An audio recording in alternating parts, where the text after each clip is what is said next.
Ó Deus Pai Todo-Poderoso, Criador do céu e da terra, de tudo que existe, visível e invisível, é na Tua muito maravilhosa presença, Senhor, que nos prostramos nesse momento. Na certeza que foi a Tua mão poderosa que nos conduziu até aqui, Senhor. Que o Teu Santo Espírito vivifique em nós cada palavra que há de ser ministrada, Senhor. Que nessa noite, mais uma vez, seja o Teu poder visível aos nossos olhos, Senhor. Ajuda-nos a termos olhos para ver, ouvidos para ouvir e um coração desejoso de Te obedecer. Obrigado, Deus, pela vida do nosso pequenino Dylan.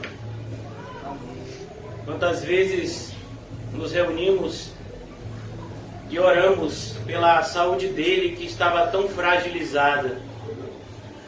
E hoje podemos celebrar 3 anos de vida.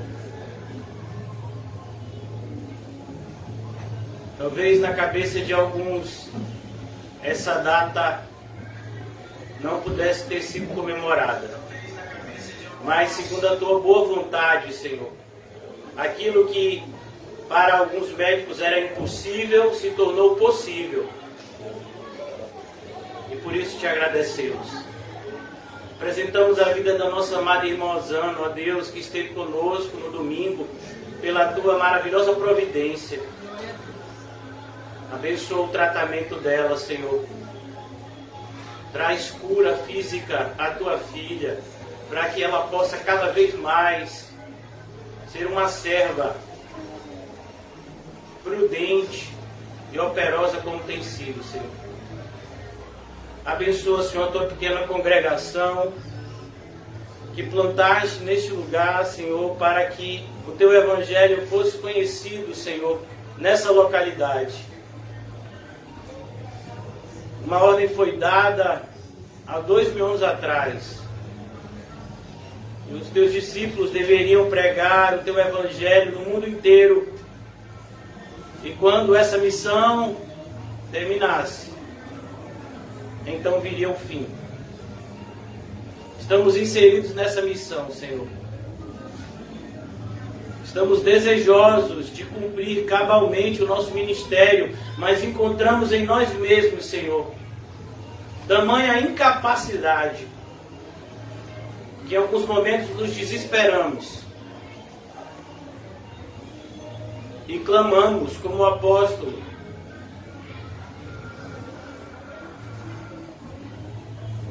quem nos livrará do laço dessa morte? Graças a Deus por Jesus Cristo. Ó Senhor Jesus, Tu que passeias pelos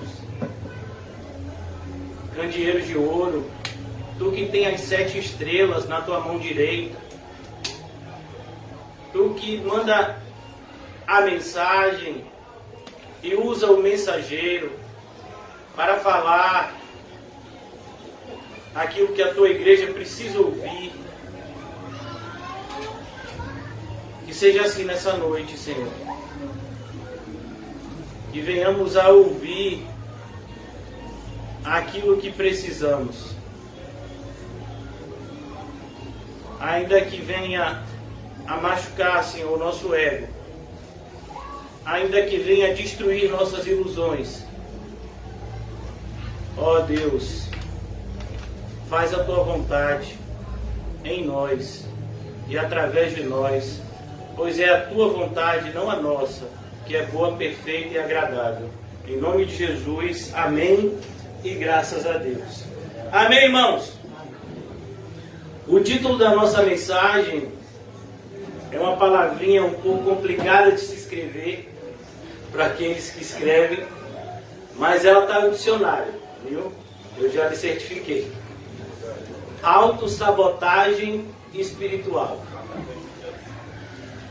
A palavra autossabotagem, ela é formada pela junção de 2 palavras. A palavra auto é um prefixo de origem grega usado para designar a própria pessoa, e sabotagem é o ato ou efeito de dificultar ou prejudicar uma atividade.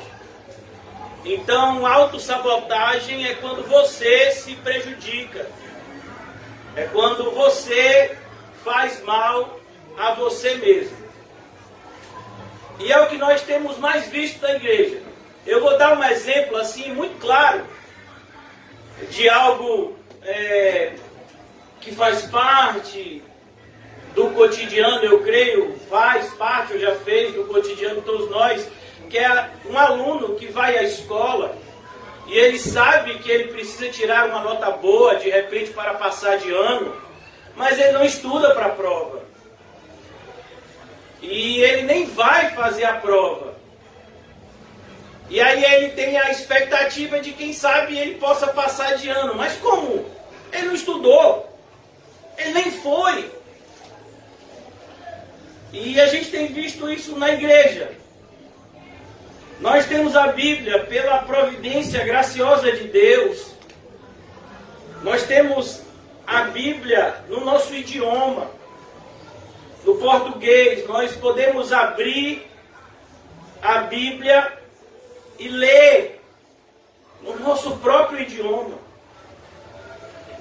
Algo que só pôde acontecer há 300, 400 anos atrás. Durante mais de 1500 anos, a Bíblia era lida somente por aqueles que tinham acesso a uma língua morta chamada latim. Mas nós temos esse privilégio. E é importante que você entenda que todo privilégio, ele traz consigo uma responsabilidade. É na própria palavra de Deus que aprendemos esse princípio. Nesse evangelho que estamos meditando, mais adiante, nos é ensinado que aquele a quem mais é dado, mais será cobrado. Essa palavra, tenha certeza, está se cumprindo nas nossas vidas. Aquele que mais é dado, mais é cobrado. Porque você não lê a Bíblia como deveria. Porque você não estuda a Bíblia com a responsabilidade que deveria. Porque você não tem orado como deveria. Porque você não tem praticado o que a Bíblia ensina como deveria. E aí no final a gente ainda acha que a gente vai para o céu. É sério. Sabe, é algo assim tão cristalino, que qualquer pessoa que tenha um mínimo de responsabilidade, que tenha um mínimo daquilo que foi dito aqui na terça-feira de temor santo, que é o princípio da sabedoria, ficaria estremecido. Porque até os demônios temem e tremem. Agora, nós, na qualidade de cristãos, muitas vezes não tememos e nem trememos o perigo que corremos de estar nos auto-enganando em relação à nossa salvação. É isso que diz de maneira muito clara o versículo que nós vamos meditar nessa noite, que é um versículo só. Versículo 46 do capítulo 6 de Lucas. Ele diz o seguinte: por que me chamais Senhor, Senhor, e não fazeis o que eu mando? Olha, irmãos, eu falo isso com uma tristeza muito grande na alma.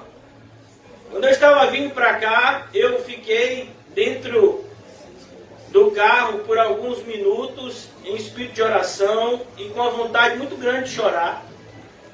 Por conta disso, por conta da veracidade dessas palavras. O perigo que estamos correndo de estarmos nos auto-sabotando. Então, alguém vem e nos exorta segundo a palavra de Deus e a gente ainda acha isso ruim. A gente lê na Bíblia algo que nos incomoda e a gente acha isso ruim. Por quê? Porque nós estamos nos auto-sabotando. Nós queremos que dê errado. A nossa carne está falando mais alto do que o Espírito. É importante que você entenda. Nenhuma palavra na Bíblia foi colocada de maneira aleatória. O Senhor Jesus, ele diz o seguinte, a respeito da entrada no céu. Em Mateus capítulo 7, vamos lá rapidamente. É uma passagem paralela a essa que estamos meditando, onde o mesmo princípio é ensinado. O Senhor Jesus, ele diz no versículo 13 do capítulo 7, e ele diz, está no imperativo, entrai pela porta estreita. Ele mandou, ele disse, você tem que entrar pela porta estreita. Mas nós não queremos, a nossa carne não quer entrar pela porta estreita. Por quê? Porque a gente não quer perder, a gente não quer perder nada. A gente não quer perder 5 centavos. A gente não quer perder 5 minutos de sono. A gente não quer perder nada. A gente não quer perder um fio de cabelo. Esses são os crentes de hoje, que só querem acrescentar. Gananciosos. Cães. Entrai pela porta estreita. E aí Jesus dá um aviso extremamente severo. Larga a porta. E espaçoso. Olha, espaçoso quer dizer é confortável. É confortável ir para o inferno. Ir para o inferno, irmãos, vai ser a coisa mais legal que o mundo vai fazer. As pessoas vão chegar no inferno sorrindo. Elas vão chorar quando estiverem lá. Mas até lá elas vão chegar lá sorrindo. Porque o caminho é espaçoso. É agradável. É aprazível. O caminho que conduz à perdição é espaçoso. E aí Jesus diz, e são muitos. E são quase todos. Olha o adjetivo, irmãos. São muitos. Que entram por ela. Eles entram por essa porta. Eles nem percebem. A porta é tão larga. Você nem percebe. Você já entrou por ela. E aí agora ele repete o princípio do começo. Porque tudo aquilo que é muito importante, Jesus repete para que fique fixado nas nossas mentes e corações. Porque estreita é a porta. Olha, ele repetiu. No versículo 13 ele já tinha dito. Ele não precisava dizer de novo.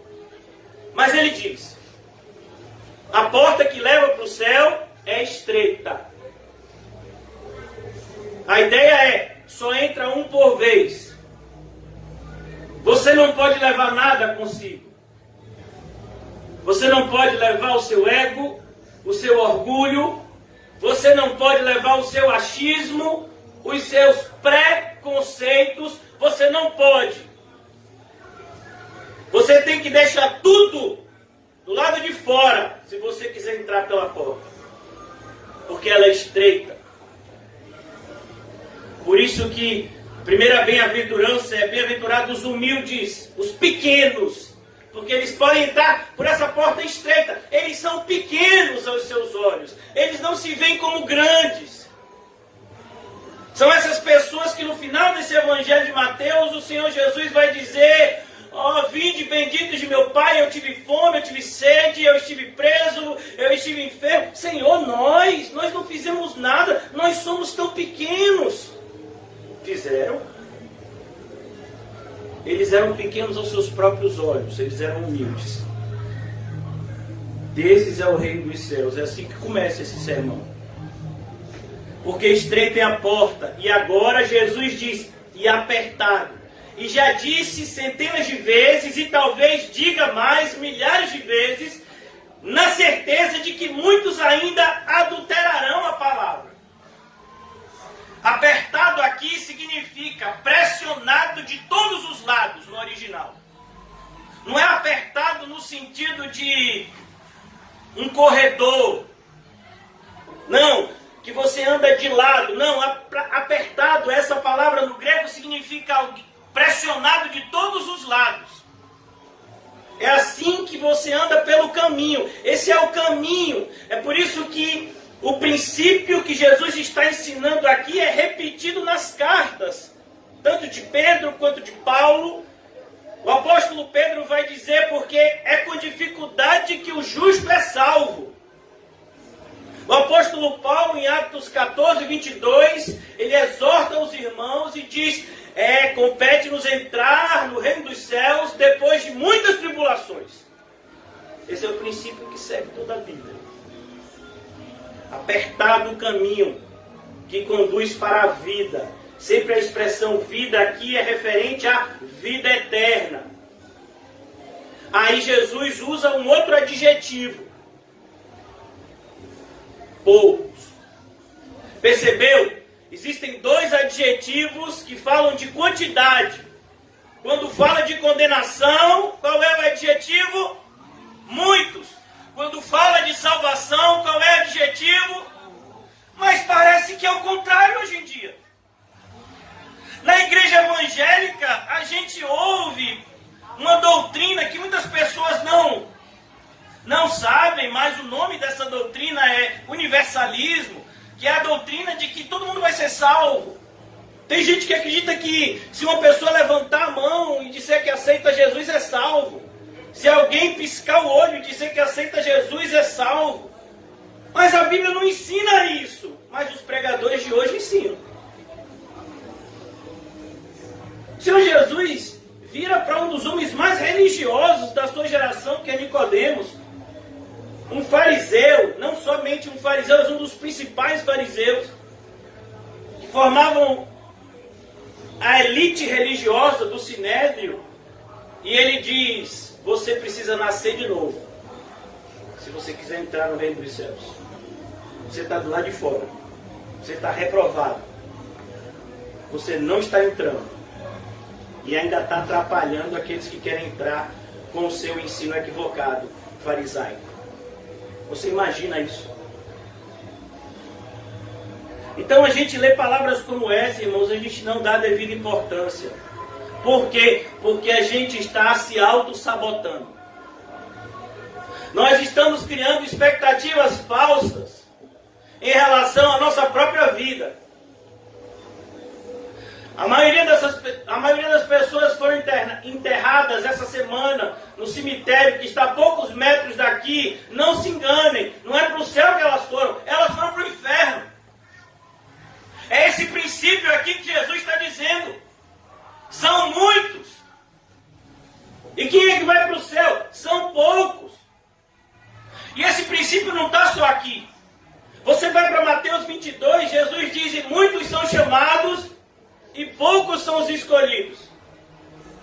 E você tem o apóstolo João, como último apóstolo vivo, todos os outros haviam sido martirizados a essa altura. Ele escreve uma carta, a carta de 1 de João, onde o propósito central dessa carta é fazer uma análise, ou melhor, possibilitar que os crentes daquela época, ou seja, ainda no primeiro século, pudessem analisar as suas próprias vidas, examinarem a si mesmo, para ver se estavam na fé.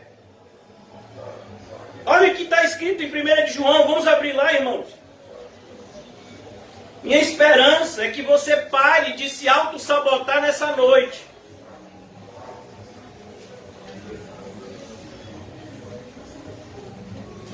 1 de João. Olha o que diz o capítulo 2 de 1 de João. Filhinhos meus, o apóstolo João, ele tinha esse hábito de chamar os cristãos de filhinhos, porque ele era o último apóstolo vivo e ele já era um idoso. Então ele via os cristãos como seus filhos e chamava-os carinhosamente de filhinhos. Policarpo, inclusive, retrata isso em uma das suas cartas. Policarpo, bispo de Esmirna, que foi martirizado. Ele foi evangelizado e batizado pelo apóstolo João. Filhinhos meus, estas coisas vos escrevo para que não pequeis. Mas parece que hoje em dia pecar na igreja é permitido. Parece que a igreja evangélica tem ressuscitado uma heresia católica, que é a questão dos 7 pecados capitais. Não, tem alguns pecados realmente que são muito graves, mas tem outros não, irmão, que é tranquilo. Tem outros que, fique tranquilo, Jesus faz vista grossa. Ganância, Jesus faz vista grossa, seja avarento. Glutonaria, a glutonaria é uma bobagem, até motivo de riso para alguns. Maledicência, meu Deus. Imoralidade, porfia, divisões. Não pequeis, não peque. Você agora tem que viver uma vida santa. Amém. Agora ele vai dizer, o versículo de número 15, desse capítulo 12. Não ameis o mundo, e nem as coisas que há no mundo. É brincadeira, né, pastor? Isso não está escrito na Bíblia, não. Leia. Leia e me diga se não está escrito. Exatamente como eu estou lhe dizendo. Vamos ler juntos? Amém? Não ameis, não estou ouvindo, não ameis o mundo, nem as coisas que há no mundo. Está escrito assim na sua Bíblia? Ou é invenção minha? Será que é invenção minha? As coisas que há no mundo, shopping center.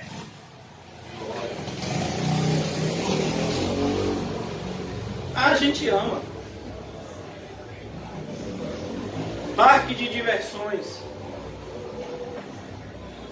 Praia. Futebol. Pastor, essas coisas são pecados? Não, mas podem ser. Se a gente não vigiar. Quando o Senhor Jesus disse, vigiai e orai sem cessar, para não cair em tentação, Ele não estava exagerando. Ele estava nos alertando. Amém. Não ameis o mundo. Não ameis o mundo. Não ame o mundo. Mas, meu Deus, a gente quer o mundo de tudo que é forma. O irmão José falou aqui na terça-feira. Quem não quer ser bem sucedido? Quem não quer vestir uma roupa e ser elogiado? Rapaz, está elegante hoje. Ó, seu corte de cabelo está bonito. Quem é que não quer? Quem é que não quer pegar o extrato bancário e de repente ver lá que sua conta está no positivo? Quem é que não quer receber uma proposta de emprego onde você possa ter um salário alto, que você tenha condição de pagar suas despesas e ainda sobrar um extra para fazer alguma coisa a mais? Quem é que não quer isso? Mas parece, irmãos, que, sabe, a gente separa a vida religiosa da vida prática. Então a gente vem para a igreja, o pastor Lisan é esse monstro, destruidor de sonhos, que fala um monte de coisa dura de se ouvir, e eu já estou acostumado com as coisas duras que ele fala, algumas vezes eu até desfaço dele, mas assim, mas eu tenho a minha vida pessoal, não vou mudar a minha vida por causa desse traste aí. Ô irmão, eu vou continuar orando por você e pregando para você, mas você está perdido se você pensa assim. Porque não sou eu que estou falando essas coisas, está escrito. Eu sou só um mensageiro. Eu não tenho importância nenhuma. eu inclusive preciso me submeter. E vou ser 2 vezes mais cobrado do que qualquer um de vocês aqui. É o que essa palavra ensina. Não ameis o mundo, nem as coisas que há no mundo. Perceba, nem as coisas que há no mundo. Se alguém amar o mundo, o amor do Pai não está nele. Mas o que é isso? É a mesma coisa que Jesus ensinou, não podeis servir a 2 senhores. João está repetindo, é o mesmo princípio. Mas a gente quer se auto-sabotar. A gente quer fingir de conta que, na verdade, Jesus estava usando uma hipérbole. Jesus estava exagerando. Que existe um meio termo. A gente não pode ser um cristão radical. A gente tem que ser um cristão equilibrado. Onde tem determinadas coisas que a gente vai fazer e tem outras que a gente não vai. E é isso mesmo. E se Deus quiser me aceitar, é desse jeito que eu sou. É desse jeito que você vai para o inferno. Porque Deus não é obrigado a te aceitar. E sem santificação, ninguém jamais verá a Deus. Se alguém amar o mundo, o amor do Pai não está nele. Então, quando uma pessoa diz, eu amo Jesus, mas você vê essa pessoa se deliciando com o mundo, essa pessoa é o quê? É um mentiroso. E às vezes ela é um mentiroso tão grande que mente até para si mesmo. É o que a gente está tentando falar hoje, da autossabotagem. A pessoa chega a acreditar que ele é um crente de verdade. Mas as evidências claras de que ele não é. De maneira, irmãos, que você só vai se enganar. Se você ler a Bíblia com seriedade, você só vai se enganar se quiser. Por isso que é autossabotagem. Se você está lendo a Bíblia com seriedade, você está fazendo parte de uma igreja bíblica. Você tem um pastor que está lhe pregando a verdade, sem lhe cobrar 1 centavo. E você acha que você não vai ser cobrado por Deus, por isso.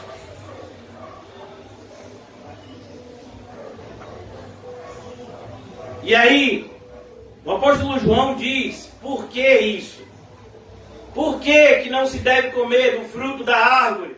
Porque se você comer, Adão, você vai morrer. Mas a serpente diz que não morre. Morre. E Adão viveu 900 e tantos anos e morreu. Quem estava certo? A serpente ou Deus? Deus. Porque tudo que há no mundo, e olha que no mundo há muita coisa, irmão.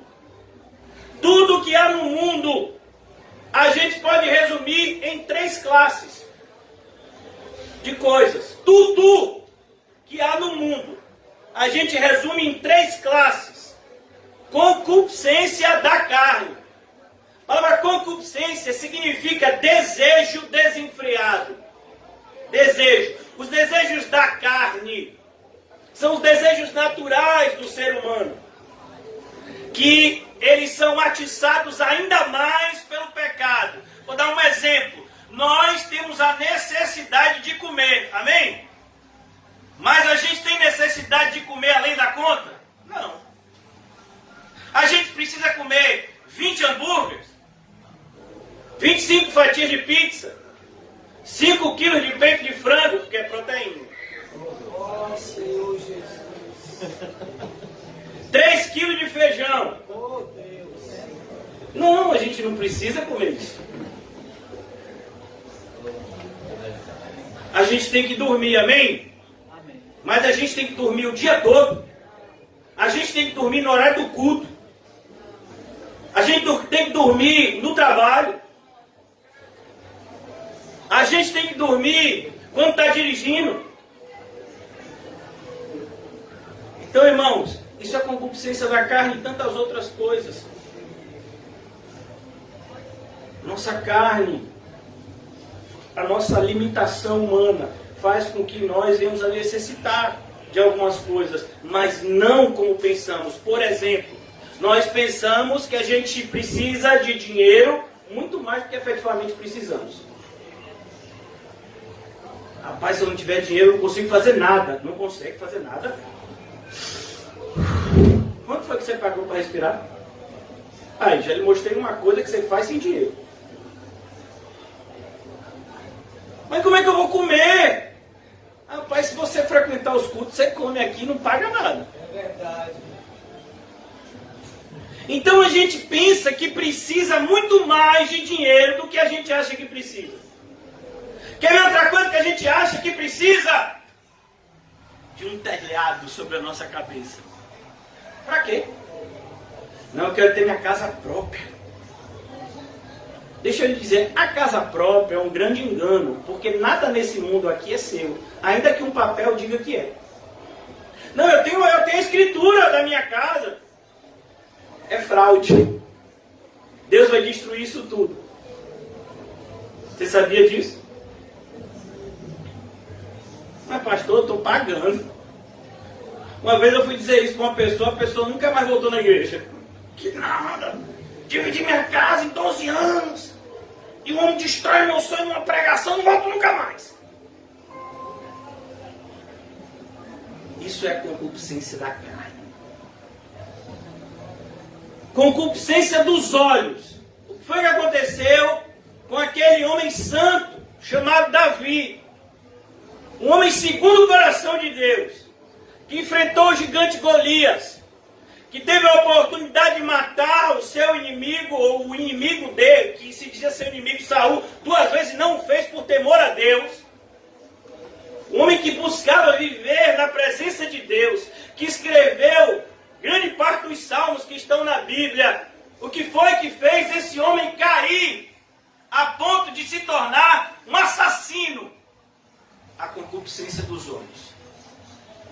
Ele olhou e ele cobiçou algo. Percebeu o perigo da gente andar em determinados lugares?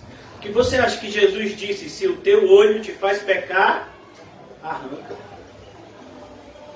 É a televisão? Desliga. É o celular? Desliga. É alguma companhia? Pare de andar com essa pessoa. Concupiscência dos olhos. É isso que o mundo tem a nos oferecer. Você percebe que quando Eva caiu em transgressão, foi porque ela olhou para o fruto e viu que ele era desejável para se comer. Ela fixou o seu olhar no fruto. Tantas outras coisas que Deus fez e que ela podia olhar, mas ela resolveu olhar justamente para onde não devia. Não é assim com a gente? Verdade. Tantas coisas maravilhosas que a gente podia olhar, mas só o que agrada é o que não agrada a Deus. Concupiscência dos olhos. É isso que o mundo tem a rodo a nos oferecer. Soberba da vida. O que é a soberba da vida? Irmãos, é muito, por mais assim que existam livros e livros acerca desses 3 elementos aqui, a soberba da vida é algo que pode ser resumido de maneira muito fácil. É quando você pensa que você sabe mais do que Deus. Isso é a soberba da vida. Foi o que aconteceu com Eva, que deu ouvido à serpente em vez de dar ouvido a Deus. Não, quem tá certo é a serpente e não Deus. Quem tá certo é o coach da televisão. Quem tá certo é o falso pastor daquela igreja famosa. Quem está certo é aquele ator famoso. Quem está certo é aquela pessoa de sucesso que está vivendo uma vida aparentemente maravilhosa. Ele está certo. A Bíblia está errada. E está certo é a sociedade. A Bíblia está errada. Existem princípios bíblicos extremamente claros. E hoje em dia são abertamente somente negligenciados, mas combatidos por pseudo-cristãos. E a palavra pseudo-cristão, irmãos, é aquele que parece, mas não é. É igual uma propaganda Denorex, né? Acho que era Denorex, né? Da minha época. Parece, mas não é. Não era um negócio assim? Pois é, isso que é um pseudo-cristão. A palavra pseudo quer dizer justamente isso. Aparenta ser aquilo que não é. Então os pseudo-cristãos hoje, eles dizem, por exemplo, que a mulher pode ser pastora. A Bíblia diz que pode? Não, não pode. Não, mas a Paulo estava falando isso há uns segundos anos atrás. Mas pastor, por que o senhor está dando sempre esse exemplo? Meu filho, porque é claro e porque por mais que eu dê esse exemplo, eu sei que vocês vão ter dificuldade de aceitar. É difícil aceitar isso. Nós vivemos em uma sociedade onde o número de mulheres é maior do que o número de homens. E as mulheres estão buscando e conquistando espaço no mercado de trabalho. E a Bíblia não nega, não vai contra isso, desde que a mulher consiga cumprir a sua obrigação de mulher, em primeiro lugar. Mas é importante a gente entender, irmãos, que a Bíblia não vai mudar para agradar a sociedade. Não. São os cristãos que precisam se adequar à Bíblia. Não é a Bíblia que vai se adequar a eles. Isso é a grande soberba da vida. É quando você acha que você sabe mais que Deus. A Bíblia diz, as más companhias corrompem os bons costumes. Você diz, no meu caso não, eu sei me dominar. Eu consigo andar com pessoas, sabe, que não querem nada com Deus e eu não me deixo me corromper por eles. É mesmo. Então você é muito mais forte que eu, porque eu não consigo. Eu sou igual que a Bíblia diz. Eu sou muito fraco. Então ele diz, cuidado com a soberba da vida. Cuidado quando você pensa que sabe mais do que a Bíblia. Cuidado quando você pensa que a Bíblia não é suficiente. Que a gente precisa de algo mais. Tem muita gente hoje em dia que diz, não, a Bíblia é a palavra de Deus, mas ela não é o suficiente. A gente precisa de outras coisas para viver que não estão escritas na Bíblia. Mentira, do diabo. Tudo o que é necessário para a vida do ser humano está aqui nos 66 livros. A grande probabilidade é você não ter lido como deveria. Aí você diz, a Bíblia não fala sobre isso. Fala. Você que não leu. A gente não está lendo os evangelhos, que só são 4. A gente lê uma carta de Paulo e acha difícil. Imagine um crente de hoje lendo Levítico. Imagine um crente de hoje lendo Deuteronômio. Não é a leitura que a maioria faz, que passa e não entende nada e se satisfaz com não entender nada do que leu. Não, você tem que conhecer a palavra de Deus.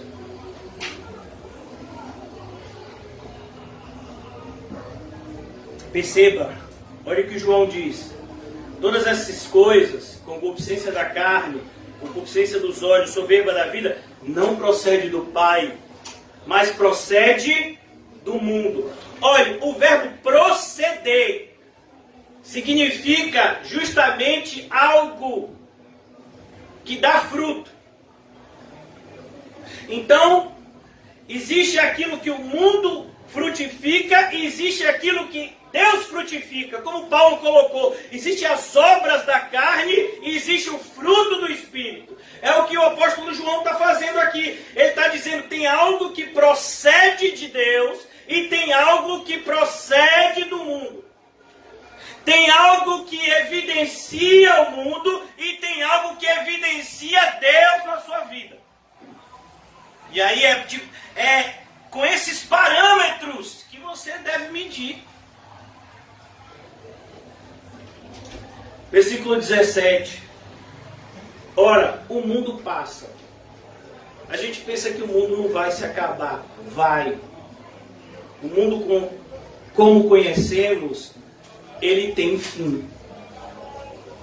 não é um asteroide que vai se chocar com a Terra, não é um outro dilúvio.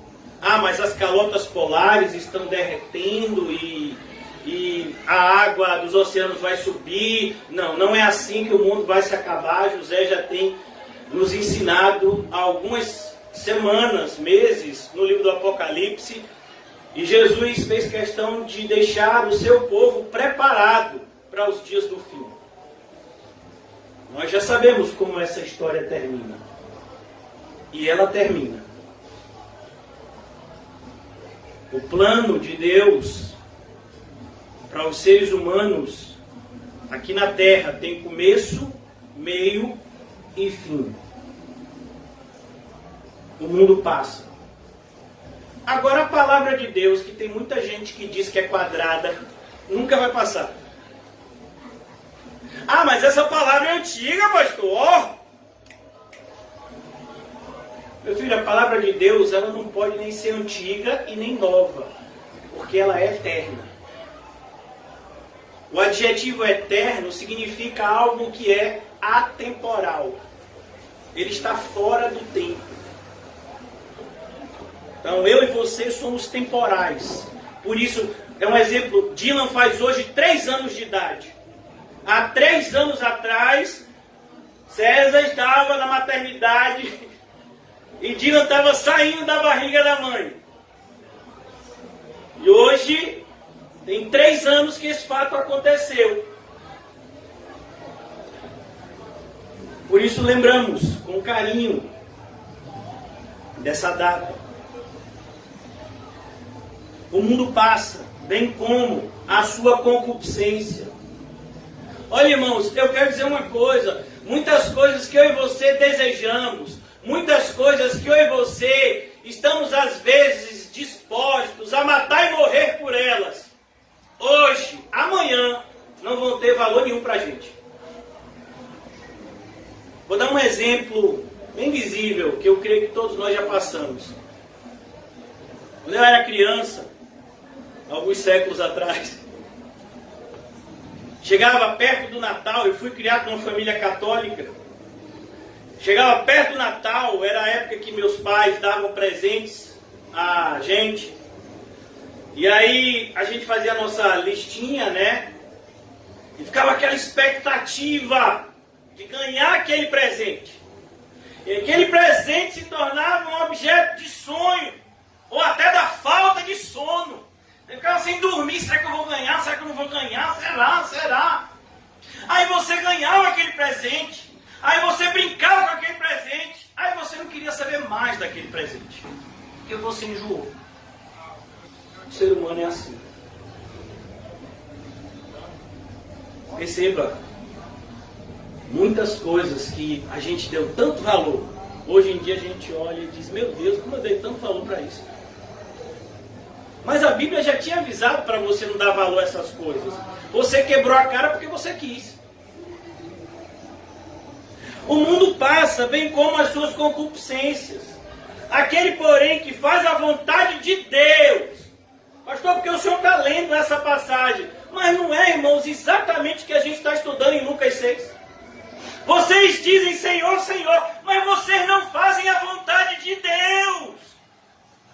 Vocês chamam Deus de Deus. Vocês carregam a Bíblia.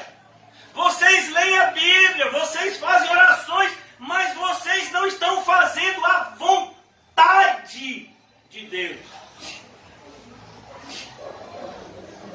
Aquele, porém, que faz a vontade de Deus permanece eternamente. Sejamos sinceros conosco, Senhor. Se a gente quer fugir dessa autossabotagem que tanto nos persegue, a gente está fazendo a vontade de Deus ou a nossa?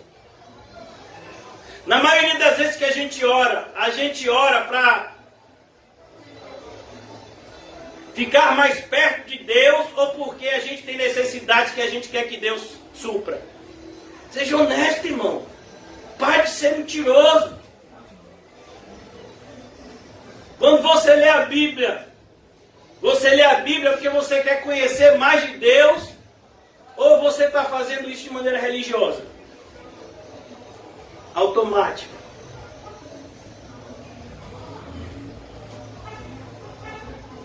O amor ao próximo. Onde é que o amor ao próximo se encaixa no seu dia a dia? Onde é? Nessa carta, mais adiante, João vai falar sobre isso. Vamos abrir lá? 1 João 4,20, um versículo bastante conhecido de todos. Se alguém disser, ama a Deus, tem alguém aqui que não ama a Deus? Ninguém, né? E as crianças, se perguntar assim, né, na igreja, vocês amam a Deus? Ama! Sabe nem o que é amor. Mas diz que ama. Se alguém disser, amo a Deus, e odiar seu irmão, ainda bem que eu não odeio a ninguém. Será? Porque, de acordo com Deus, só tem dois sentimentos. Ou você ama ou você odeia. Então você diz, não, pastor, essa pessoa, pra mim assim, eu nem amo nem odeio. Então você odeia. Porque você tem que amar. Se você não está amando, se você está somente suportando, então para Deus é como se você estivesse odiando aquela pessoa. É assim que Deus conta. Se alguém disser amo a Deus e odiar a seu irmão, é mentiroso. Você é um mentiroso. Me respeite. É a Bíblia, sou eu não. Pois aquele que não ama seu irmão, a quem vê, imagine, eu não quero ver fulano nem pintado de ouro. Mas eu amo. Já perdoei, já passei uma borracha. Mas não quero ver nem pintado de ouro. Aquele que não ama seu irmão, a quem vê. Você vê que, vocês estão vendo que aqui esse pessoal está sendo repreendido duramente, está numa posição melhor do que a nossa, né? Ainda vê. Tem gente que não quer nem ver, mas diz que ama. Não pode amar a Deus, a quem não vê. E aí, irmão, a gente faz o que com esse versículo? Não, pastor, esse versículo a gente faz o seguinte, a gente finge de conta que ele não existe. A gente dá uma interpretação diferente. Ou então a gente se auto-sabota, a gente diz, não, eu estou amando. Não odeio ninguém, eu sou, sabe? Eu sou o amor em pessoa. Eu amo mais do que o apóstolo João. Se existisse o apóstolo João e eu, na mesma época, eu seria chamado discípulo do amor, não ele. Cara de pau.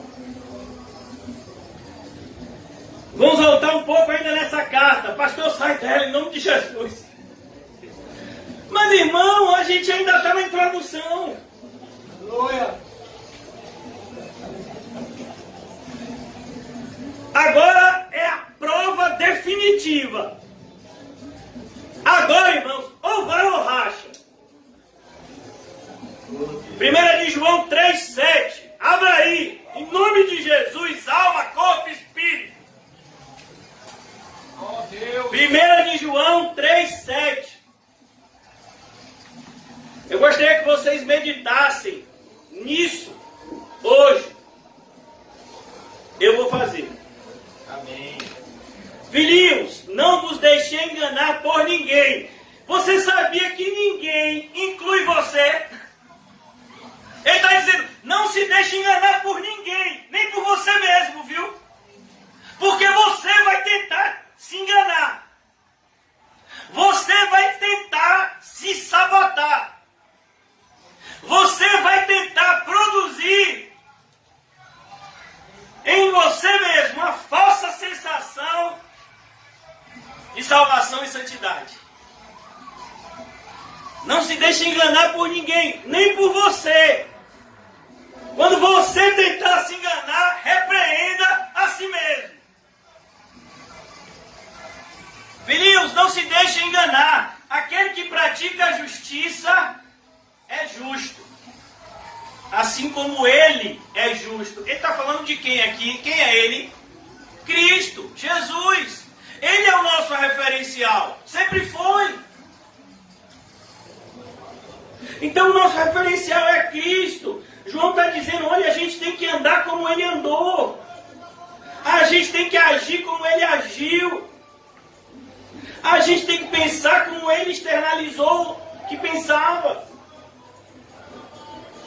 A gente tem que ter uma vida reta. Aqui justiça, irmãos, não está falando de justificação pela fé. Aqui de justiça está falando de ter uma vida reta, ter uma vida correta.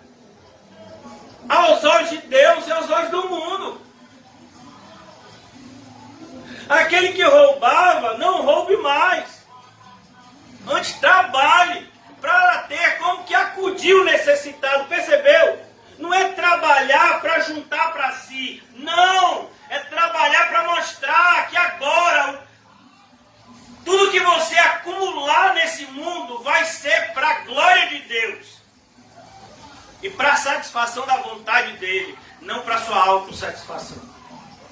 Tantas pessoas chegam na igreja com suas vidas destruídas e aí elas acham que Jesus é alguma espécie de escada ou trampolim.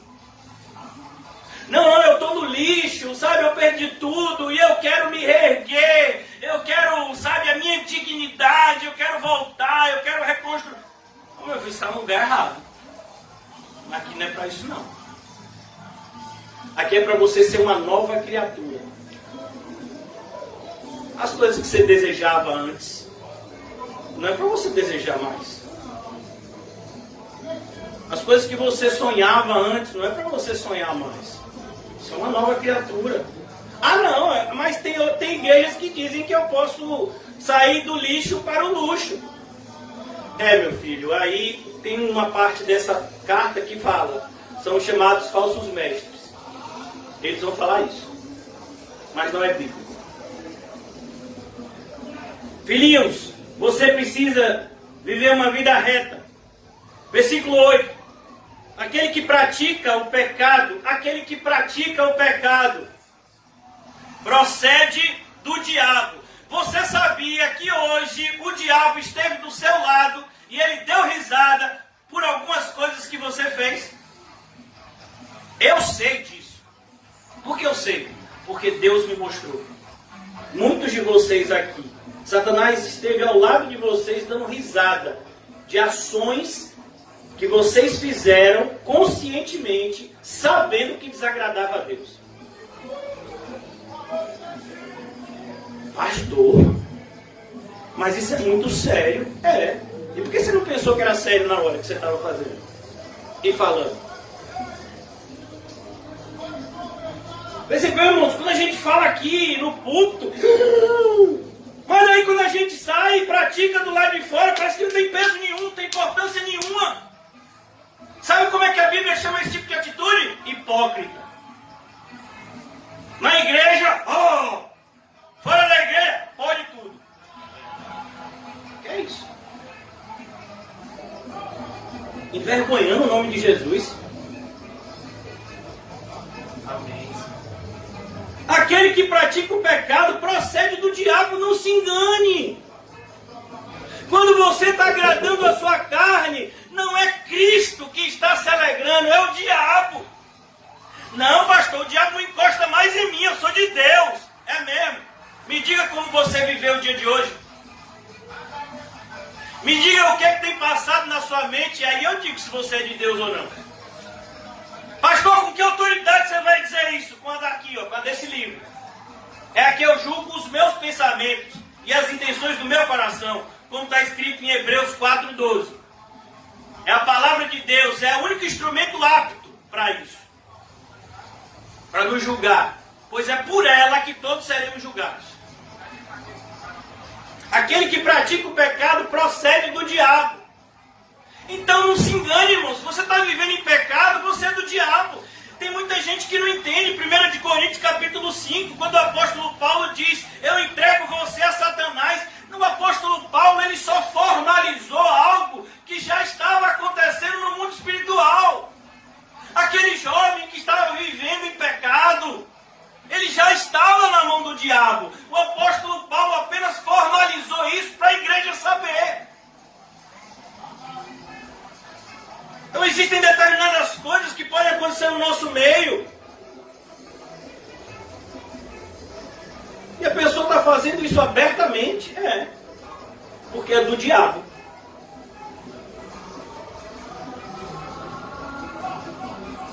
Onde você acha que o diabo causa mais destruição? Dentro ou fora da igreja? Por que você acha que o apóstolo Paulo, quando se despediu da igreja que ele mais tempo passou pastoreando, que foi a igreja de Éfeso, de longe, foi o lugar onde ele mais passou tempo, foi Éfeso, 3 anos.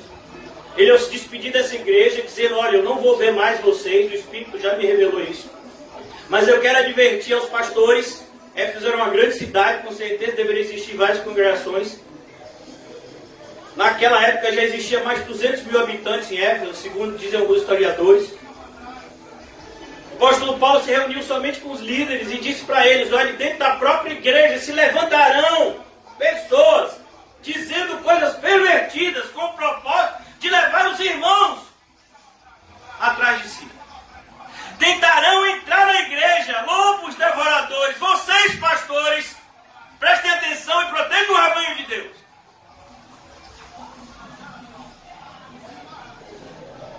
Por isso, irmãos, o que a Bíblia está dizendo aqui é verdade, por mais que você não queira acreditar. Vou repetir, versículo 8. Aquele que pratica o pecado procede do diabo. Eu não estou dizendo que você está endemoniado. Pode ser até que você esteja. Se você não tem o Espírito Santo, então pode ser que você esteja endemoniado e nem saiba. Mas mesmo aqueles que têm o Espírito Santo podem ser influenciados pelo diabo sem nem perceber. Por isso a gente tem que tomar cuidado, irmãos. Existem caminhos que parecem bons aos nossos olhos, mas são caminhos de morte.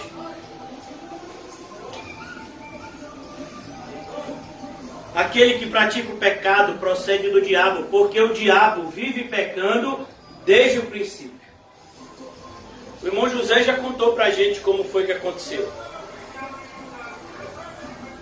Em Apocalipse, o apóstolo João nos mostra como foi a rebelião no céu, como foi expulso o dragão. E ele trouxe consigo 1/3 dos anjos que se tornaram demônios. Agora, nunca se esqueça. O principal elemento para se formar um demônio é um anjo. O principal elemento para se formar um apóstata é a pessoa se identificar como crente. A gente até se assusta ouvindo essas coisas, né? Mas elas são tão claras na Bíblia. É porque a verdade assusta, irmão. A gente se acostuma com a mentira, porque a gente ouve mentira 24 horas por dia, tudo que a gente ouve. Tudo que a gente ouve é mentira. Na rádio, na televisão, na internet, é tudo mentira. Nossos pensamentos, na maioria das vezes, são enganosos. E a oportunidade que a gente tem a verdade, de ter a verdade acessível, que é a palavra de Deus, quando a gente tem isso, às vezes a gente se assusta. Choca.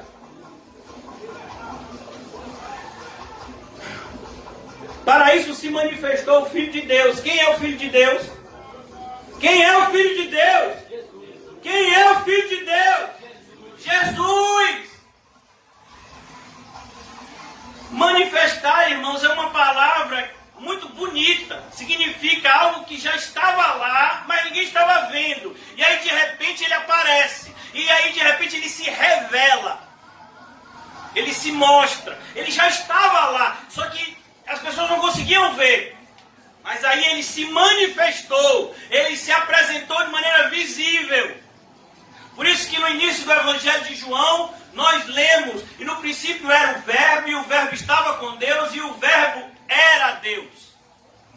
Jesus, ele não passou a existir há 2000 anos atrás, ele sempre existiu.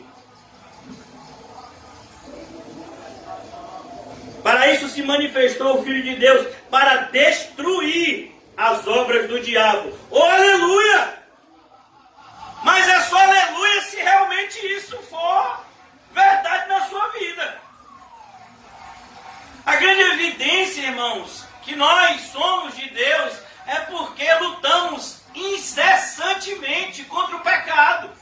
Que pecado? O que está dentro de nós. Essa é a luta maior do cristão. Para isso se manifestou o Filho de Deus, para destruir as obras do diabo. Todo aquele que é nascido de Deus. Amém? O apóstolo João já havia falado isso no seu evangelho, quando ele contou a experiência do diálogo de Jesus com Nicodemos. Como é, Nicodemos? Tem que voltar para o ventre materno? Não, Nicodemos, você vai nascer do alto. No início do evangelho de João nos é dito, ele veio para os seus, mas os seus não receberam, mas todos quanto receberam, deu-lhes o poder de serem feitos filhos de Deus. Eles não nasceram da vontade da carne, nem da vontade do homem, nem do sangue, mas da vontade de Deus. E agora aqui João repete esse princípio e diz, todo aquele que é nascido de Deus, não vive na prática do pecado. Não é que você não peca, é que você não vive no pecado. Você peca como alguém que escorregou e caiu, mas não como alguém que vive caído, que vive deitado e rolando no chão. Não! Você está de pé porque Deus assim o colocou. E agora você segue após Cristo. Você pode até tropeçar, mas você vai se levantar e você vai completar a carreira que está sendo proposta para nós como cristãos. Todo aquele que é nascido de Deus não vive na prática do pecado. Ele não vive. Por quê? Porque o pecado para ele não é mais agradável. Quando ele foi regenerado, o seu paladar mudou. Aquilo que antes lhe dava prazer, agora lhe dá nojo.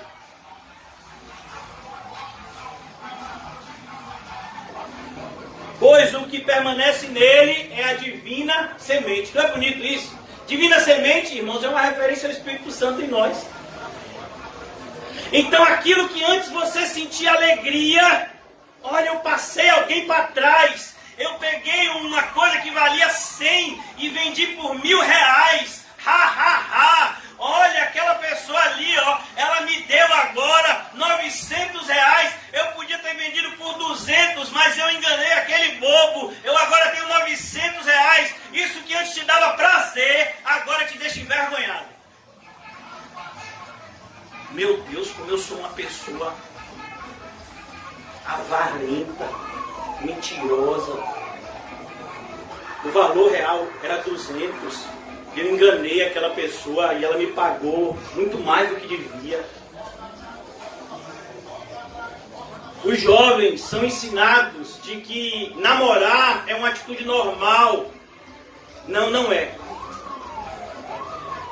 Por isso, se você quiser me apresentar alguma namorada, não faça isso, porque o que você vai ouvir de mim não é bom. Cristão não namora, cristão ora e casa. É assim que cristão age. Não, pastor, não é possível. Você ainda é desses, é?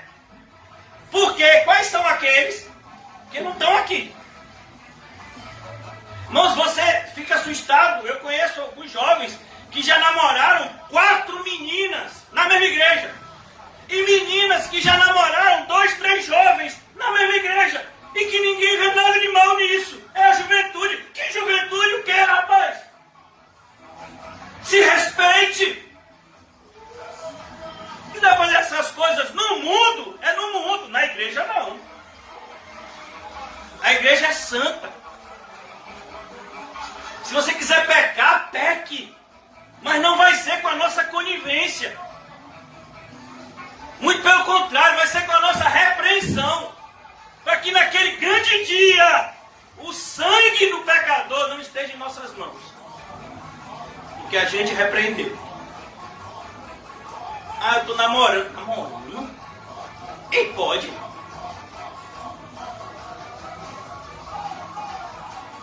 Não sabia disso não. Ô pastor, mas isso é uma coisa tão normal. Normal? Aonde que é normal? No mundo, né? E você está no mundo? Ou você é do reino de Deus? Tem que se decidir.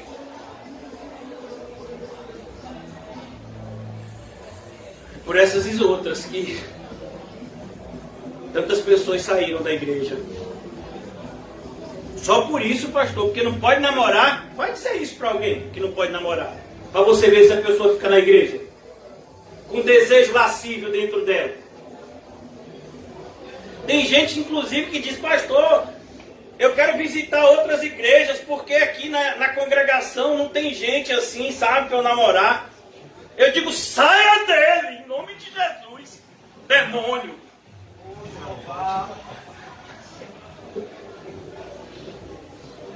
E como é que eu vou conhecer? Meu irmão, você já leu a Bíblia, meu irmão? Já, pastor. E como foi que como foi que Isaac conheceu Rebeca? Como foi? Ele saiu visitando as congregações, caçando as Rebecas, foi? Ou foi Deus que enviou Rebeca para ele? E ele estava embaixo da árvore. Sabe o que se fazia embaixo da árvore? Orava. Glória. E ele viu Rebeca chegando. E como foi que Eliezer teve certeza que Rebeca era Rebeca de Isaac? Que ele orou também. Olha que coisa linda, irmão. Mas hoje em dia não. Hoje em dia tem que namorar. Hoje em dia tem dia dos namorados da igreja. Dias namorando na igreja. Em nome de Jesus. Todo aquele que é nascido de Deus não vive na prática do pecado. Não vive na prática do pecado. Se você quiser viver em pecado, irmão, você pode até viver, mas eu vou dizer na sua cara, você está nas mãos do diabo. Você pode até me odiar por causa disso. A minha consciência vai estar em paz. Pois o que permanece nele é a divina semente. Irmãos, uma pessoa que tem o Espírito Santo, e quem tem o Espírito Santo aqui essa noite, sabe o que eu estou falando, fica incomodado quando faz alguma coisa que desagrada a Deus. Esse não pode viver pecando. Perceba, não dá para você viver pecando. Você faz algo que desagrada a Deus, você não consegue dormir, você não consegue comer, você não consegue fazer mais nada, até você consertar a sua vida com Deus. Por quê? Porque Deus disciplina quem ama.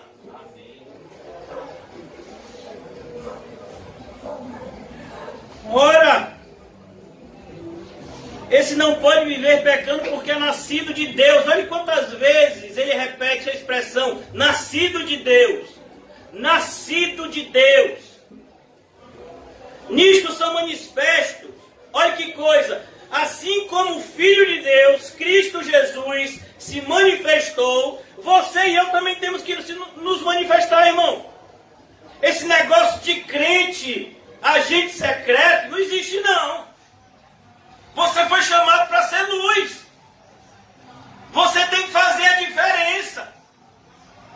Você tem que pregar a verdade com ousadia e autoridade. E se as pessoas quiserem te odiar por causa disso, faz parte. Está escrito. Vão odiar e perseguir vocês por causa do meu nome. Fiquem felizes, porque fizeram assim com os profetas que vieram antes de vocês. Então é isso que o cristão faz. Ele é luz. A luz veio ao mundo. O referencial é quem? A quem? A Cristo. Mas o próprio Cristo, que é a luz, ele vai e diz: vocês, minha igreja, meus discípulos, vocês são a luz que eu deixo no mundo. Sejam luz, sejam sal. Porque se o sal perder o sabor, nada mais lhe resta a não ser pisado pelos homens. Irmãos, os evangélicos, hoje em dia, não é que eles se envergonham do evangelho porque eles nem o conhecem, mas a maioria dos evangélicos são uma vergonha para o evangelho. Evangélicos que se mobilizam em ativismo político são uma vergonha. Evangélicos que só falam de dinheiro são uma vergonha. Evangélicos que falam coisas que nem os ímpios falam e fazem são uma vergonha para o Evangelho. Eles não são de Deus. Isso está muito claro. Porque aqueles que são de Deus são manifestos. Você vê Cristo neles. Nisto são manifestos os filhos de Deus. Olha, os filhos de Deus, eles não podem se esconder. Jesus disse, olha, uma cidade em cima de um monte, tem como se esconder? Não. De longe você vê um monte de luz acesa.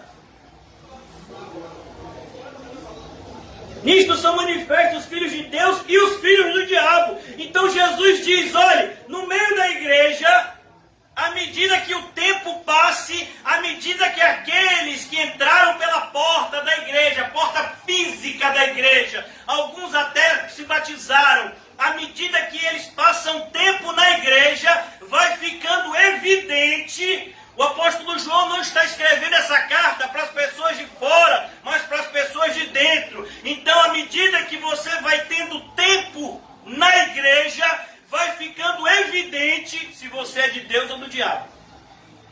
E pastor, que negócio é esse? É o que está escrito aqui. E agora, faz o quê? Mas pastor, eu pensei que todo mundo aqui era de Deus. É, meu filho. Você pensou, né? Nisto são manifestos os filhos de Deus e os filhos do diabo. Em que todo aquele que não pratica a justiça não procede de Deus. Então, irmãos, se você tem uma pessoa que se diz irmão, deixe marcado aqui 1 de João, amém? Amém. Vamos agora em Coríntios.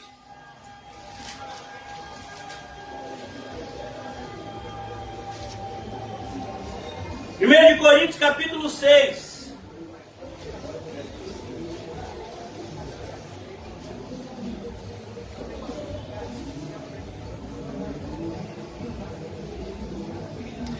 Primeiro de Coríntios, capítulo 6, a partir do versículo de número 9. Ou não sabeis que os injustos não herdarão o reino de Deus? Será que vocês não sabem disso? Você que está vivendo uma vida de injustiça, você que está passando os outros para trás, você que assina o ponto e diz que saiu 6 horas, quando na verdade saiu 4. Mas que bobagem! Bobagem não. Pastor, você fala umas coisas assim, nada a ver. Nada a ver. Não sabeis que os injustos não herdarão o reino de Deus? Não vos enganeis. Pare de se auto-sabotar. É o que Paulo está dizendo aqui. Pare. Não vos enganeis, nem puros, nem idólatras, nem adúlteros. Adúlteros. Ainda bem que eu não adulterei. Você olhou para alguém com um olhar impuro, já adulterou. Nem efeminados. Ih, rapaz, esse negócio de homossexual, você sabe que o Papa está autorizando esse negócio de homossexualismo? Mas o Papa não tem autoridade para isso. Igrejas evangélicas já fazem isso há mais tempo. Tem igrejas evangélicas que apoiam. Tem igrejas evangélicas, inclusive específicas, para esse público. Tem até uma Bíblia que eles adulteraram e estão divulgando. Acho que é a Bíblia inclusiva, um negócio assim. Mas aqui está claro, nem efeminados, nem sodomitas. A ideia aqui, irmãos, é homossexuais passivos e ativos. Nem ladrões, nem avarentos. Eu não sou avarento, eu sou econômico. Mentira, você é avarento. Nem bêbados, qualquer vício.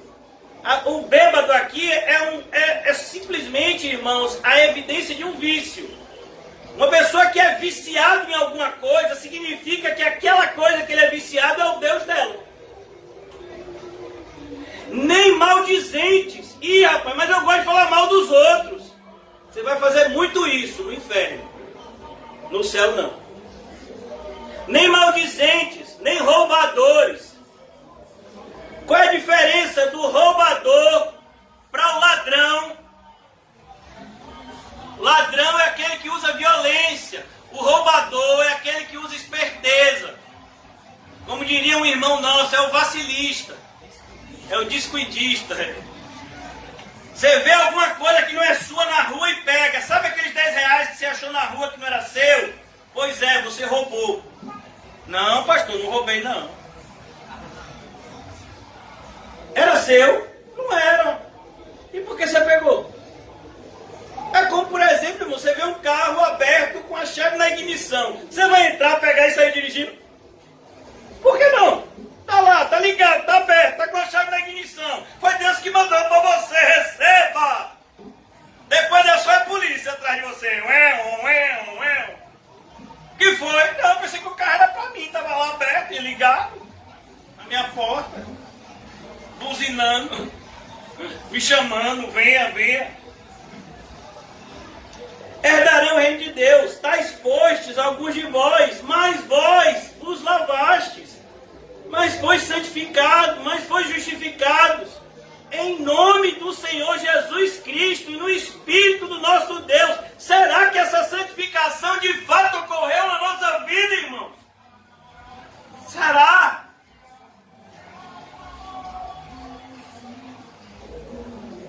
Nessa mesma carta, no capítulo 5, só um capítulo antes, olha como o apóstolo Paulo está falando do mesmo assunto. Pastor, por que você não falou do 5 primeiro e depois do 6? Para você ver, irmãos, como é repetitiva a Bíblia. Olha o que diz aqui no capítulo 5, versículo 9. Já em carta vos escrevi que não vos associeis com impuros. O que significa se associar? Significa fazer alguma coisa em conjunto. Refiro-me com isto não propriamente aos impuros deste mundo, ou avarentos, ou roubadores, ou idólatras, mas neste caso tem que sair do mundo. O que ele está dizendo? Olha, você pode trabalhar para uma pessoa que não é crente. Você vai comprar pão numa padaria de gente que não é crente. Você vai no supermercado fazer compra, você vai comprar uma maionese que o nome é Hellmann. Não, eu não como essa maionese não. Por que você não compra maionese? Por que você não come a maionese Hellmann? Porque em inglês hell é inferno e man é homem, significa homem do inferno. Quem come essa maionese é outro. Eu não. Essa maionese é amaldiçoada. O que os crentes hoje veem como maldição, quando na verdade eles não enxergam a verdadeira maldição que eles estão debaixo, que é o pecado. Não o fato de comer ou não comer alguma coisa. Então Paulo diz aqui, olha, eu refiro-me, versículo 11, mas vos escrevo que não vos associeis com alguém que dizendo-se, Pai Senhor varão, vaso, oh glória, bença. Eu tenho uma proposta para você, bença. Você é crente também, né? Eu também sou. Qual é a proposta? Você conhece gato? Eu estou puxando gato aqui nessa rua toda. Você me paga não sei quanto. É de Deus, é Deus purinho. Purinho não, meu filho. Só sou o Deus desse século. Cuidado. Mas agora vos escrevo que não vos associeis com alguém que dizendo-se irmão for impuro. Imagine, a pessoa diz que é crente, mas vai falar com você, só fala imoralidade. Só fala coisas, sabe, absolutamente indizíveis na boca de um cristão verdadeiro, comentando determinadas coisas que nem se devia pronunciar entre os santos. Pastor, o senhor é muito quadrado. Não sou quadrado não, sou gordo mesmo, viu? Então, não, irmão, isso não é ser quadrado, isso é ser bíblico. Ah, pastor, mas todo mundo fala assim, sabe, de maneira descontraída. Não, meu filho, tome cuidado com o que você vai falar. Você falaria nessa mesma forma diante de Deus, você está diante dele. Mesmo quando você está na presença de pessoas que não são cristãs, você está diante de Deus. Você é um testemunho de Cristo vivo. E você vai ter que dar conta de toda palavra que sai da sua boca. Olha a responsabilidade que a gente tem que ter nesse ato, que a gente não dá a devida importância, que é o ato de falar. A gente pensa que é uma bobagem falar. Tem gente que fala sem pensar. Olha que perigo. Mas agora vos escrevo que não vos associeis com alguém que, dizendo-se irmão, for impuro ou avarento. A pessoa diz que é irmão, mas só fala de dinheiro, só pensa em dinheiro. Tudo é dinheiro. Quanto é? Quem vai pagar? Eu não tenho dinheiro, viu, varão? Minha carteira eu deixei em casa. Essa pessoa é avarenta. A pessoa faz questão de tudo. Olha, irmão, uma pessoa que chega para você, para mim, e pergunta se o dízimo é bíblico, meu filho, na testa da pessoa já está escrito avarento. Porque um cristão, ele olha o dízimo como o mínimo. E ele se sente desejoso de dar muito mais a Deus e ajudar muito mais o seu semelhante do que simplesmente 10%. 10% que faziam os fariseus. A gente é cristão, a gente faz muito mais. A gente precisa de muito menos para viver. A gente vive numa sociedade tão desigual. 2 Coríntios diz: aqueles que colheram muito não tenham nada sobrando, para que aqueles que colheram pouco não lhes falte nada, e em tudo haja igualdade. Aí as pessoas avarentas ganham dinheiro, aí troca de carro, troca de casa, troca de mulher, troca de marido, e diz que é crente. Mas é assim: olha, eu sou cristão, mas não fale nada do meu dinheiro. Ô irmão, se você acha que o dinheiro é seu, você não entendeu nada do chamado cristão. É o avarento que se diz irmão. Ele diz que é irmão, mas o Deus dele é o dinheiro. Se você tocar nesse assunto, ele sai de perto de você. Ele troca até de igreja. Que nada, você viu? O pastor disse que tem que dar mais que o dízimo. Não fica aí não. Tem uma igreja que diz que é para dar um dízimo de 5%, eu vou para ela. Meu filho, dízimo de 5% é até algo contrário a uma violência ao português. Porque a palavra dízimo significa 10ª parte. Então não pode ser dízimo de 5%. Não existe isso. Sabe, é um absurdo o que as pessoas conjecturam hoje no cenário financeiro dentro da igreja. Alguns cobrando demais naquilo que Deus disse que não tinha que cobrar, e outros dizendo que determinadas coisas que você tem que ofertar, você não oferte. Está tudo desorganizado. E o que é que traz ordem e decência à casa de Deus? A palavra. A palavra está sempre certa. E você fora dela está sempre errado. É sempre assim. Por mais que doa. E vai doer. Ou avarento, ou idólatra. O que é um irmão, um cristão idólatra? Ele diz que ele ama a Deus, mas na verdade ele ama a família dele. Se você falar que a família dele não é de Deus, esse camarada ou essa camarada é capaz de lhe matar. Olha, fale qualquer coisa, menos que meus familiares que são de determinada religião estão indo para o inferno. Nunca diga isso, viu? Senão eu lhe bato. É sério que você acha que seus familiares que não estão em Cristo, se morrerem hoje, vão para o céu? Você pensa assim mesmo? Então você é um idólatra. Você acabou de criar um Deus que vai salvar pessoas sem Cristo. Esse Deus é um ídolo, não é o da Bíblia. Porque o Deus da Bíblia salva as pessoas por meio de Cristo Jesus. E sem Cristo não há salvação. Em nenhum outro nome há salvação, senão o nome de Jesus. E aí?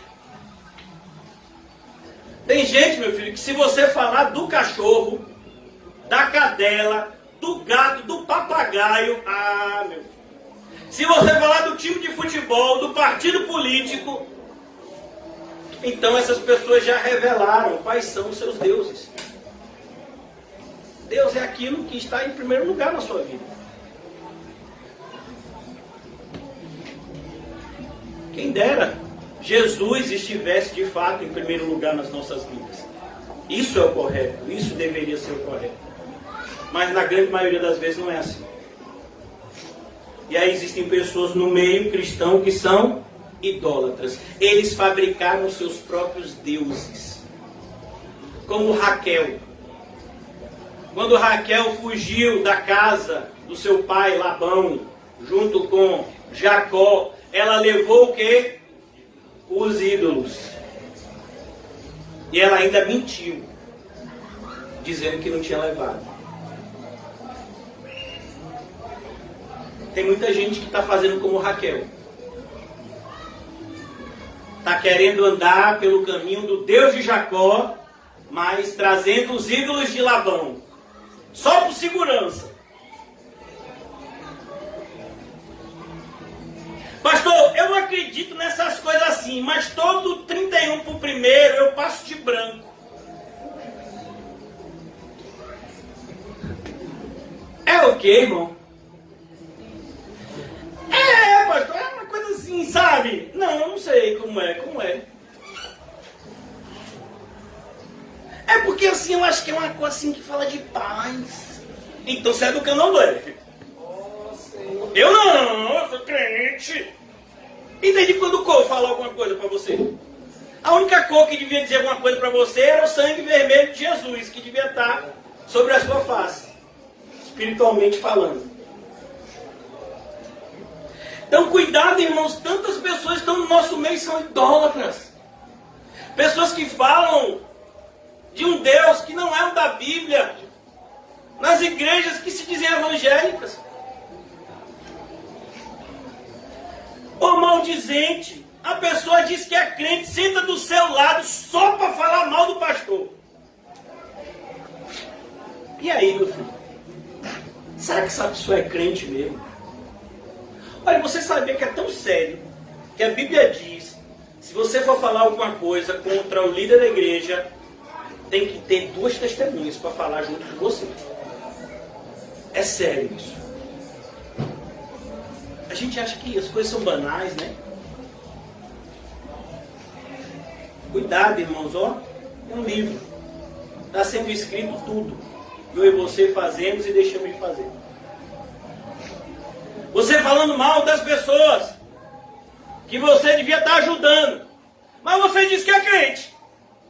Amém, varão? Paz e graça da parte de Deus, no Senhor. Varão, você viu o que aquela pessoa fez? Varão, eu nem te conto. E o veneno chega escorrendo. Diz que é irmão. Ou beberrão. Tem um caos, né? Eu falo caos, mas é algo verídico. De uma pessoa aqui na igreja, que uma pessoa que se dizia cristão e que ainda pregava, foi pintar alguma coisa, não foi? E aí no intervalo da pintura, abriu uma cervejinha e disse, o irmão vai querer também. Repreendido em nome de Jesus. Não tem problema nenhum não, irmão, toma uma cervejinha. A Bíblia não proíbe beber álcool, a Bíblia proíbe se embriagar. É verdade. E é por isso que eu não vou beber álcool, porque se eu não beber álcool, eu nunca vou me embriagar. Mas se eu beber, ainda que seja só um pouquinho, eu posso me embriagar. Só com um pouquinho,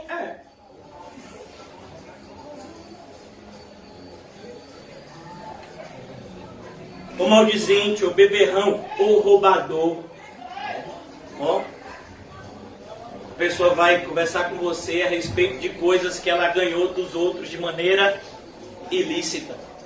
E ainda vai contar vantagem para você. Rapaz, não sabe. Deus me abençoou.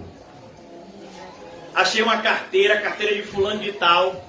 Tem uns documentos, os documentos eu devolvi. Mas os R$1.000 que estava dentro, varão, eu paguei tudo que eu estava devendo. Foi Deus purinho na minha vida. É benção, vaso.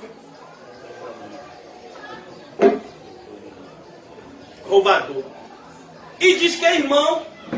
E vai chamar você para orar. Varão, vamos orar, varão. Para quê? Para Deus matar o pastor e levar o inferno. Que nada, só fala coisa ruim, parece aquele Micaías. Pois com que direito haveria eu julgar os de fora, não julgai vós os de dentro? Aquele pessoal que diz que não se deve julgar ninguém, que a igreja é a casa da mãe Joana, cada um faz o que quer, e se o pastor falar alguma coisa ainda está errado. Aqui diz que a gente tem que julgar os de dentro. A gente tem que fazer isso. A gente vai ser cobrado por isso. Os de fora, porém,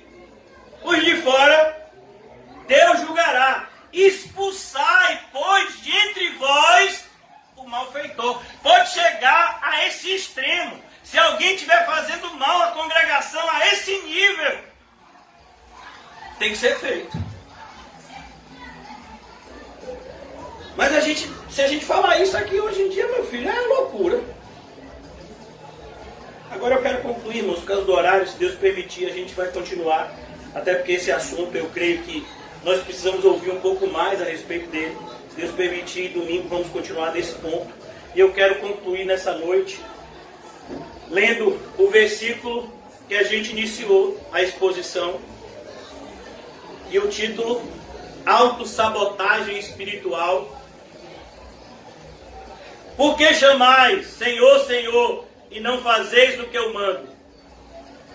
Eu quero que você repita esse versículo para você mesmo hoje, centenas de vezes. Vocês e eu, a gente chama o Senhor de Senhor. Mas cadê o nosso respeito e a honra por Ele? Cadê o primeiro lugar para Ele? Cadê o buscar em primeiro lugar o reino de Deus e a sua justiça? Cadê a confiança de que aquilo que realmente a gente necessitar, Ele nos enviará? Cadê a confiança, irmão? Olha, eu quero dizer para vocês que até os mais espirituais podem errar. Mas a gente tem que se arrepender do erro.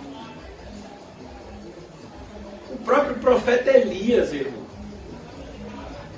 Vocês se lembram do que aconteceu quando Jezabel disse que ia matar Elias? Elias foge para tentar salvar a sua vida. Deus vai até o encontro de Elias e diz: Elias, o que fazes aqui, Elias? Elias então, Senhor, mataram todos os seus profetas, só sobrou a mim, e eu estou aqui me escondendo. Sabe o que é que Elias estava dizendo? Senhor, eu fiz a minha parte, Senhor, e a parceria?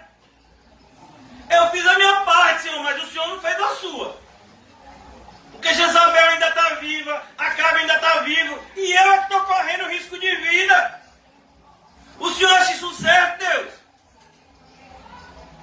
O que Elias estava dizendo entre linhas era isso. Mataram todos os seus profetas, Senhor, só sobrou eu. Imagine. Se eu disser, Elias, você está muito errado, Elias. Tem Eliseu, que daqui a alguns anos vai te substituir. Tem 7.000 joelhos que eu reservei para mim, que não se dobraram a Baal. E ainda Deus nem tinha falado dos 100 profetas que ele tinha colocado no coração de um chefe lá da guarda de Acabe, de guardar esses profetas em segurança. Irmãos, o mundo é muito mais do que a gente vê com os nossos olhos. É por isso que Deus não deixou para nós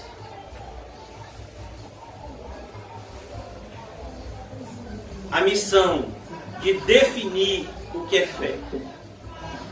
Ele fez isso por nós. Porque se nós o fizéssemos, faríamos de maneira errada. Então ele, de maneira indubitável e clara, ele diz, fé é. Ou seja, fé é isso aqui que eu estou dizendo. Não é o que vocês pensam. É o que eu estou dizendo. Hebreus capítulo 11. Fé é o firme fundamento daquilo que não se vê. De maneira assim, você está colocando expectativa em algo visível, é expectativa, não é fé. Fé é naquilo que você não vê, mas acredita. Por quê? Porque Deus falou. Dá um exemplo. Moisés estava lá na frente do Mar Vermelho. Atrás tinham os soldados de Faraó querendo matar todo mundo. E o povo indignado com Moisés. Moisés, você enganou a gente, você trouxe a gente de lá para morrer aqui na praia. Moisés, bichinho, meu filho. Senhor. O Senhor olha para Moisés e diz, Moisés, o que você tem na mão, Moisés? Rapaz, eu tenho um cajado aqui. O Senhor já fez um monte de coisa com esse cajado mesmo. Diga ao povo que marche. Mas como é que faz isso, rapaz? Como eu vou achar um sinal para... Você já leu esse trecho? O mar não se abriu de onde eles estavam para onde eles iriam. Não, o mar se abriu de onde eles iriam para onde eles estavam. Ou seja, eles começaram pisando na água. E de repente eles viram de lá de baixo o negócio se abrindo. Aleluia! Eles creram. Abraão creu. Isso lhe foi imputado por justiça. Glória a Deus. Fé é isso. É você acreditar. Deus diz que vai te proteger. Então acredite. Aleluia, Senhor. Deus diz que vai lhe sustentar. Então acredite. Deus disse que você não pode viver em pecado. Então acredite. Oh, Deus. Deus diz que você tem que lutar contra o pecado. Então acredite. Deus diz que você pode e deve arrancar a mão, o pé e o olho se eles estão te fazendo pecar. Então acredite. Obrigado, Senhor. Às vezes a gente acredita, irmão, somente naquilo que a gente quer acreditar. Foi um cristão do passado que disse isso. Se eu escolho o que eu quero acreditar no Evangelho, então não é no Evangelho que eu acredito, é em mim mesmo. É o que a gente tem vivido nos nossos dias. Cristãos sem nenhum tipo de compromisso com Cristo, que têm a autoilusão de que acham que vão para o céu. Como assim? Você não tem nenhuma intimidade com Cristo. E você acha que você vai para o céu. Você não se parece em nada com Cristo. E nem quer se parecer. Você deseja tudo aquilo que é contrário a Cristo. E você acha que você vai para o céu. Você é muito mais parecido com o rico do que com Lázaro. E você acha que você vai para o céu? Por quê? Isso é autoilusão, irmãos. A gente cria expectativas que irão nos decepcionar. Porque Deus já falou. E Deus não é homem para que minta. e nem filho do homem para que se arrependa. Deus avisou que a gente tem que viver uma vida aos pés do nosso Salvador. Uma vida que nos diferencie da geração adúltera e perversa que fazemos parte. Mas por que o evangelho que a gente tem ouvido na maioria dos lugares dizem coisas contrárias? Isso não deveria nos influenciar, muito pelo contrário. Isso deveria nos alertar. Porque a Bíblia diz que a gente corre perigo, não é quando a gente é apedrejado, é quando a gente é aplaudido. Que o Senhor nos ajude, irmãos, a não nos autossabotarmos, a olharmos para a nossa vida e examinarmos ela com a seriedade que o céu e o inferno devem ser levados. Pois se tem uma coisa que nos dois é igual, é o tempo. Quem vai para o céu para sempre. Quem vai para o inferno para sempre. O tempo de mudar é agora. O tempo de sair das trevas para a luz é agora. Ó Senhor, ajuda-nos, Senhor, a enxergarmos a podridão,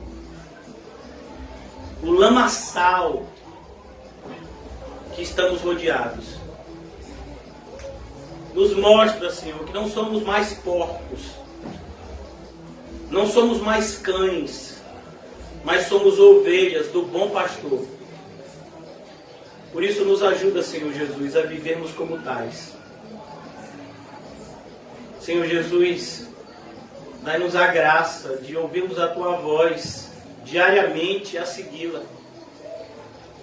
Não nos deixa, Senhor, sair essa noite desse encontro com raiva da Tua palavra. Mas, de fato, devemos lutar contra algo que seja contra o pecado, principalmente contra aquele que ainda habita em nós. Ajuda-nos, Senhor, nessa batalha, nessa guerra santa que estamos travando, Senhor, da carne e do Espírito. Ajuda-nos que o Espírito prevaleça, Senhor, pois se de fato somos regenerados, o Espírito irá prevalecer, pois a vitória que vence o mundo é a nossa fé, e a nossa fé que é dada pelo Espírito que o Senhor nos concede. Ajuda-nos, Senhor Jesus, a enxergarmos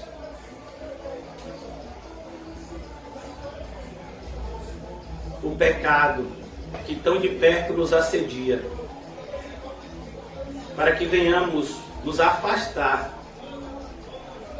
do caminho largo que leva à perdição e possamos cada vez firmar mais os nossos passos no caminho apertado que leva à vida eterna. Que seja assim, Senhor, para a glória do Teu santo nome, Jesus. Amém, amém, amém. Amém, irmãos? Salve-se. E diga a você mesmo em silêncio: pare de se auto-sabotar.